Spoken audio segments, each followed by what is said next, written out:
Hey guys, welcome to my first impressions of The Legend of Vox Machina Season 2, Episodes 1 through 3. Now, a couple of disclaimers before I get going. Disclaimer number 1, there will be spoilers ahead. You've been warned. Disclaimer number 2, as the title of this video would suggest, these are my first impressions of this episode. My thoughts and opinions might change by the time I do another video. So remember that, okay? So, disclaimer number 3, while I am a Critical Role fan, I got into Critical Role through The Legend of Vox Machina.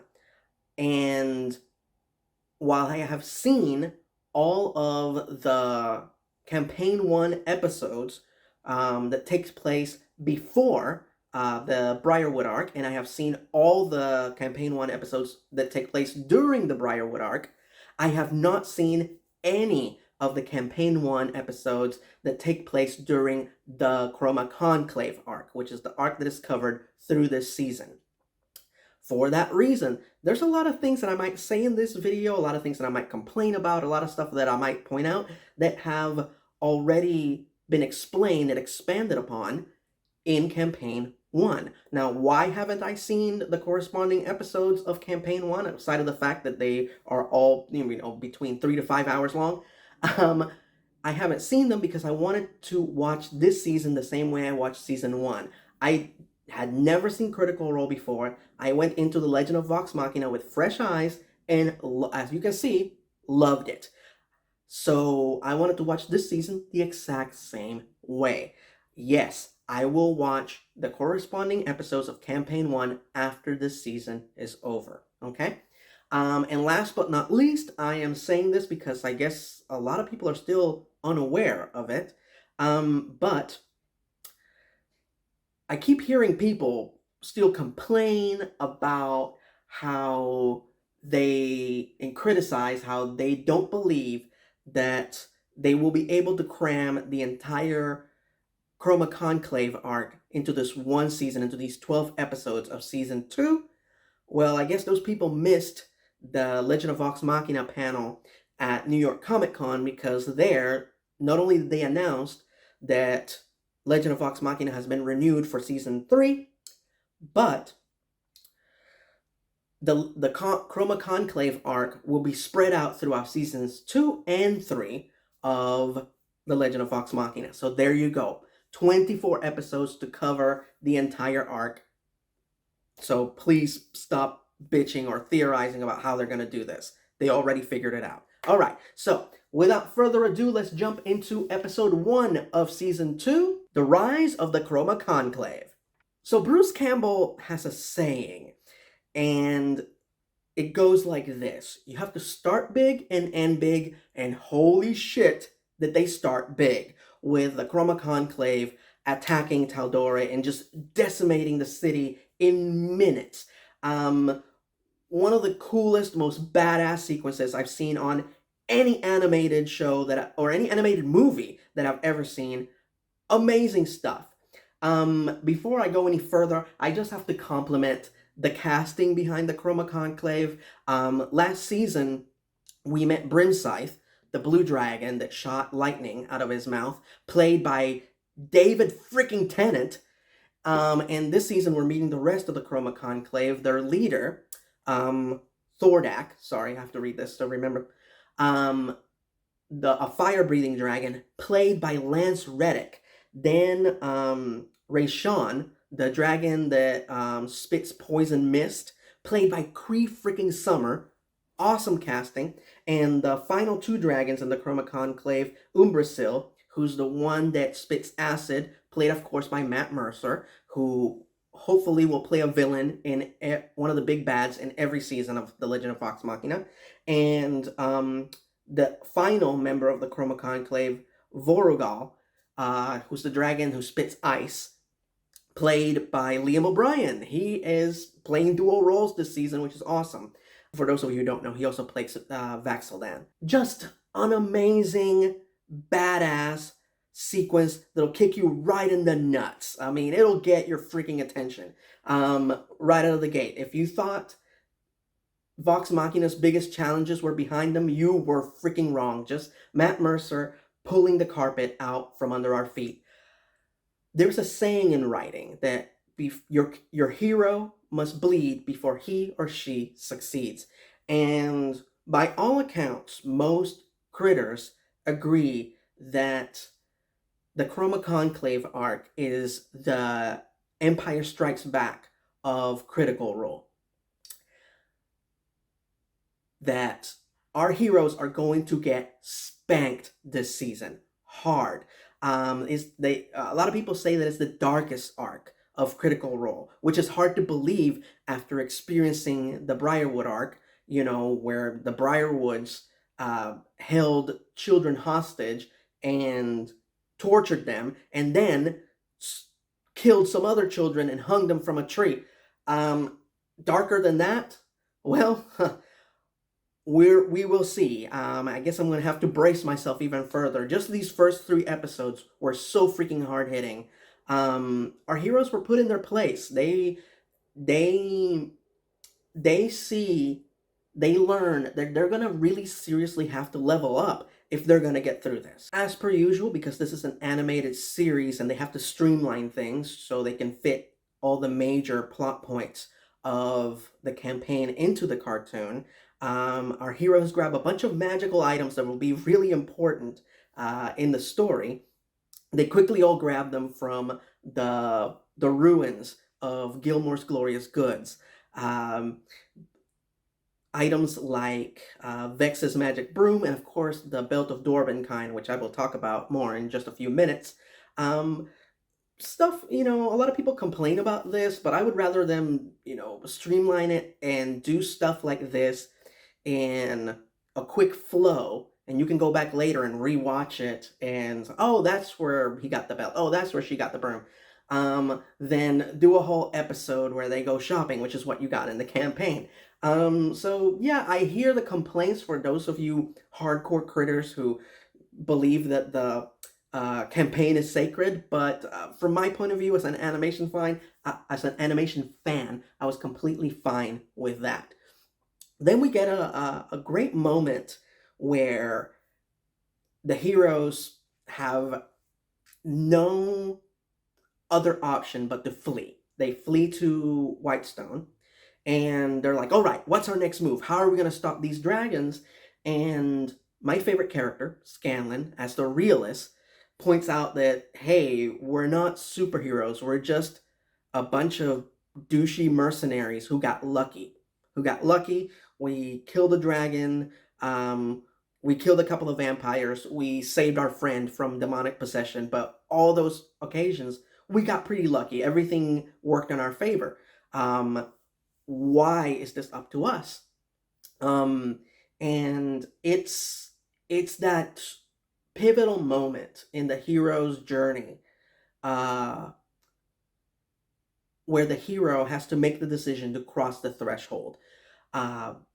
Scanlan doesn't believe himself to be that hero, and even though I love him and I see him as this amazing, badass, great character, I get it. We all go through that. We all doubt ourselves. So that's what sets a hero in a fantasy story apart from your average character. That major decision as to whether or not to cross that threshold and go on that journey and, either meet ruin or glory. And so it was really, really beautiful and really well performed how Sam Riegel conveys this. The fact that, hey, just a reminder, we're just a bunch of assholes who do things for money. We're not supposed to be heroes. And the others excellently convince him that, hey, yeah, we're assholes, but that doesn't mean that we can't make a difference, or we can at least try. And of course, they're right there in Whitestone, where they saved an entire city. And Scanlan turns around and sees those 2 little kids that they saved from Taldore, who lost their parents during the Chroma Conclave attack. He sees those children who wouldn't be alive if it wasn't for them. Yeah, they couldn't save the entire city, but they still saved a whole group of people that wouldn't be there with them, alive and continuing their lives without them. It's like Miss Marvel always says, you save one person, you save the world. All right, moving on to episode 2, The Trials of Vasselheim. So before I get into the episode, one of the things that becomes evident in this season is that our heroes have leveled up. Namely, Scanlan can now create all manner of constructs. Instead of just Bigby's hand, he can create a foot, and he can create a butt. I don't know if he can do this in the campaign yet. I'm going to find out because I'm going to be watching the corresponding episodes of Campaign 1 after I'm done with this season. Uh, my headcanon, my explanation for him suddenly having all these extra abilities is that in between season 1 and season 2 of The Legend of Vox Machina, our heroes leveled up. The end. Um, After defeating Brimscythe, the Briarwoods, and Orthax, they leveled up. They were at level 7, now they're at level 8, and so they have all these extra powers and abilities that they didn't have before. There you go. That's what I'm going to tell myself going forward. But honestly, so far, I'm loving it. I'm loving seeing Scanlan create all these new things with his power. So there you go. Anyway, Vasselheim. I don't know if Vox Machina ever travels to Vasselheim again in Campaign 1, because I haven't seen it. What I do know is that they do go to Vasselheim before the Briarwood arc, during that first story arc that we didn't get to see during season 1 of The Legend of Vox Machina. They go to Vasselheim to dispose of the Horn of Kavarn, which is this very dangerous magical item. And while they're there, they have a bunch of adventures and do a bunch of fun things. Namely, they see a Hydra attacking the city. They go over there, they kill it, and then they get, instead of being met with praise and admiration, they are met with a lot of hatred and belligerence because the Slayer's take was supposed to kill that Hydra. It's their job to do that. And for that reason, the only way to avoid, I believe, jail time is for Vox Machina to become part of the Slayer's take, and they have to go through a series of trials, and in which they're accompanied by members of the Slayer's take. Namely, among those many members, during those 2 episodes, they have some amazing guest stars: Will Friedle, Felicia Day, Will Wheaton, and Mary Elizabeth McGlynn. And so they play the members of the Slayer's Take that go with them on those trials to see if they succeed. Of course, they succeed. They become part of the Slayer's Take. They move on in their adventures. Here, we see 2 of the characters, 2 of the guest characters from that storyline. We see Kasha Vesh, played by Will Friedle, and we see Zara Hydras, played by Mary Elizabeth McGlynn. Now, why is it such a big deal for these characters to show up this season?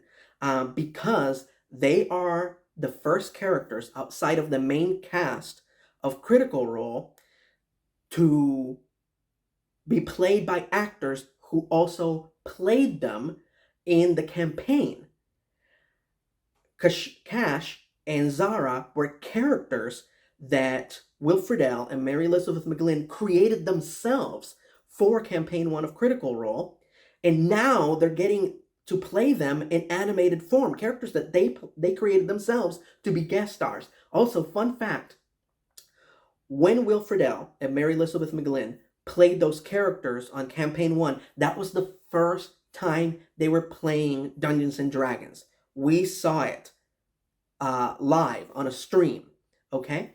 And they went from being very nervous and being very uncomfortable to loving it and giving into it. And I think their enjoyment and their progression into going from somebody who knew nothing about Dungeons and Dragons to being somebody who ended up loving it and doing it for fun in their spare time was part of the enjoyment while watching those episodes, and something that made the fans gravitate towards their characters. And why it's so exciting not just to see those characters in animated form, but to see the actual people who created them and played them for the first time reprise those roles. Of course, Will Friedle, very prolific, very popular voice actor, famous for playing Ron Stoppable and Kim Possible, and for playing Terry McGinnis on Batman Beyond. The guy could do anything, but he chose to sit down and play Dungeons and Dragons with these people. He chose to come back and play now a character that he has created is an animated form, which is phenomenal. And he himself is a huge animation fan, so there you go. And Mary Elizabeth, who is the voice director on The Legend of Vox Machina, thousands of critters asked her, hey, are you going to play Zara? I mean, you're right there. You're the voice director. And she was very coy and quiet about it. And sure enough, she gets to play her. I will say, as a fan of these characters, as a fan of Vox Machina's adventures before the Briarwood arc, I don't remember Cash and Zara being such assholes. Of course, we've only seen them for 2 episodes now, but I don't remember them being such complete dicks in the campaign. It might be misdirection. They might end up being really cool. It might be like a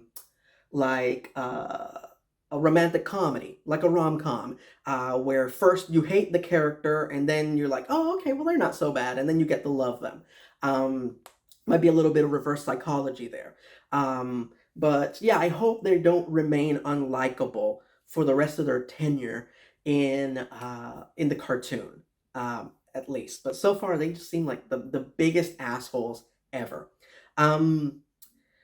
Also, a lot of people noticed and gravitated towards the fact that Cash keeps flirting with Keyleth. This is in reference to one of the most famous moments from Campaign 1 that right before Will Friedle's session ended for the campaign, before his character left, his character grabs Keyleth and gives her a little sugar baby. Here in the cartoon, we could, if it happens, if Cash kisses Keyleth, Vax could potentially witness it. So yeah, I may tune in for the action, the magic, and the sorcery, but I stay for the soap opera stuff. So yeah, once again, in just these 3 episodes, our characters just get their asses kicked all over the place. Grog gets his ass kicked by Groon.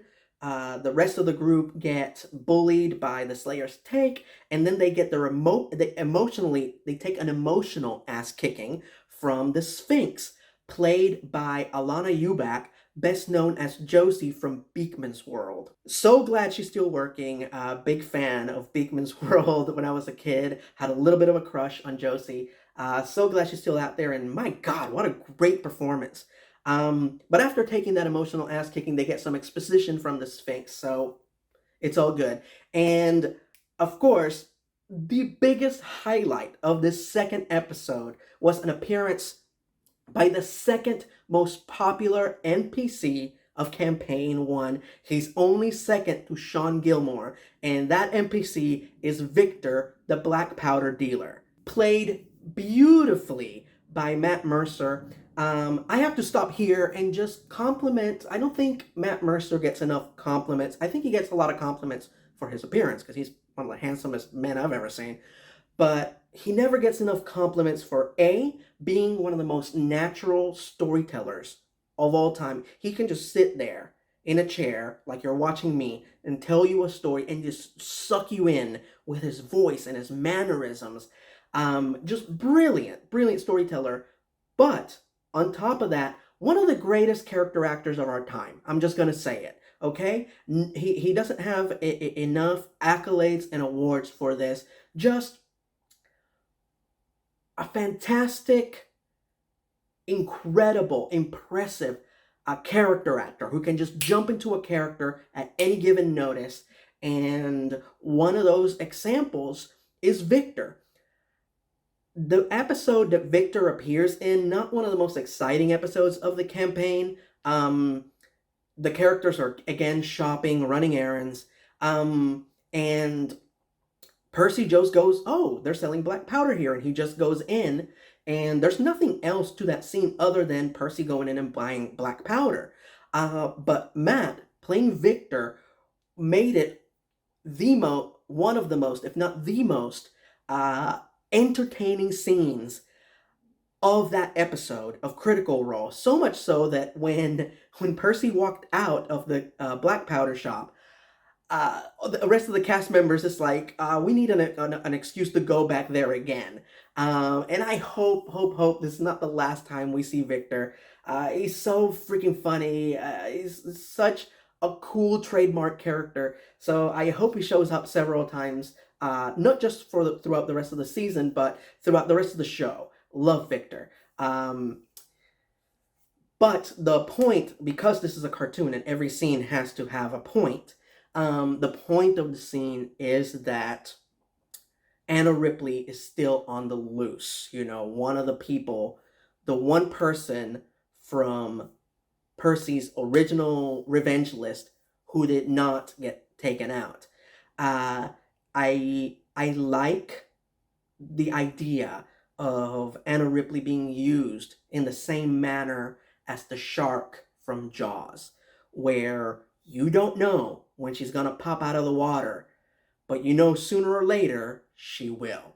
And last but not least, episode 3, The Sunken Tomb. Our heroes have a little fun at the expense of Zara and Cash when they're telling them the backstory of the tomb they're about to explore, and how the matron of Raven's champion's name was Pervon, to which they all start laughing, and hey, okay, this is a funny name. I get how that would be funny, but it's not as funny or as amusing as my cunt. Now that's an amusing NPC name. Grog puts on the belt of dwarven kind and instantaneously grows a beard. I hope you like my cartoon sound effects. Anyway, that's not the way the belt works in the campaign. In the campaign, he has to wear it all the time. And after a full day's rest, I believe, Travis would roll, and depending on his roll, how thick his beard would be. And then, of course, Vax starts pranking him and like shaving part of his beard off, and Grog would have to draw it in, and then wait for it to grow back. Here, it's instantaneous, and if the beard is harmed, it instantly grows back. Amazing. So glad he finally got his beard. Weird to see him without a beard. Like, before I even watched Critical Role, all the Legend of Vox Machina, all the art that I ever saw in relation to Grog, he had a beard. So when I saw production stills from the first season before I saw the show, he didn't have a beard, and I wondered why. And I didn't know at the time that Colossi, like Grog, they can't grow body hair at all. So Travis was insistent. He really wanted his character to have facial hair. So I guess that's the reason why the belt of Dwarven kind was invented for the campaign. But there we go. Now Grog, in my opinion, finally looks like Grog. After this, we go into Vax and Vex's backstory and who has two thumbs and was right? Me. So for those of you who don't remember, I made two big predictions in my e-rant for season 1 of The Legend of Vox Machina, which is available on my Patreon page, by the way. I said that I believe that this show could have 5 seasons, and that's exactly what the creators want to do. That doesn't mean that's what's going to happen. It's what they hope to do. That they feel comfortable with doing at least 5 seasons of The Legend of Vox Machina. So I was right about that, and I was right about whom's backstory was going to be explored this season. I said Vex and Vax, and I was right. However, I'm partially right. I'm not completely right. At New York Comic Con, as part of the 101 interviews that the cast did, one of the many things that they said was that in this season they would be exploring the backstories of multiple characters.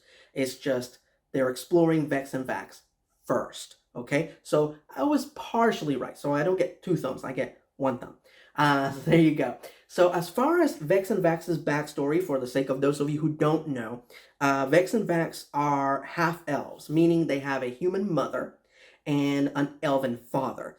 Their human mother was a peasant. She lived in a village, and that's where Vex and Vax were raised. Then when their father, Isildur, played by the brilliant Troy Baker, who's having the most awesome week of his life as The Last of Us TV show on streaming show on HBO Max just premiered, and he will be playing a role on that show. Unfortunately, he's not playing Joel, but it's Pedro Pascal playing Joel, so who are we to complain? And now he's in this. He's in The Legend of Vox Machina with his friends, with Ellie, with Ashley Johnson, playing Isildur Vassar, excuse me, the father of Vex and Vax. So when Isildur finds out that he has two illegitimate children growing up as peasants in this shitty village, he immediately goes and gets his children and takes them to Sindor, I believe, is this fantastic city of elves, of, pretentious, rich elves. So Vex and Vax can grow up in nobility. But because they're half-elves, they're highly discriminated against. And as you saw in this episode, they eventually get sick of their father's bullshit and they leave. But because they grew up and they went to school, they lived many years in Sindor, this is why Vex and Vax speak with those posh accents. That's where they're the only ones who have those very specific accents in all of Vox Machina. Anyway, so they get sick of his bullshit. They leave Sindor. They go back to their village, only to find that it was decimated by a dragon. Their mother, as we learn in season 1, was killed by a dragon. And that's when they start their journey alone. They become mercenaries and eventually join Vox Machina. So we are seeing a major part of their storyline, a part that I haven't seen anywhere before, something that probably only existed in the minds of Liam O'Brien and Laura Bailey, which is the moment where the two of them make the decision to leave the city of Sindor.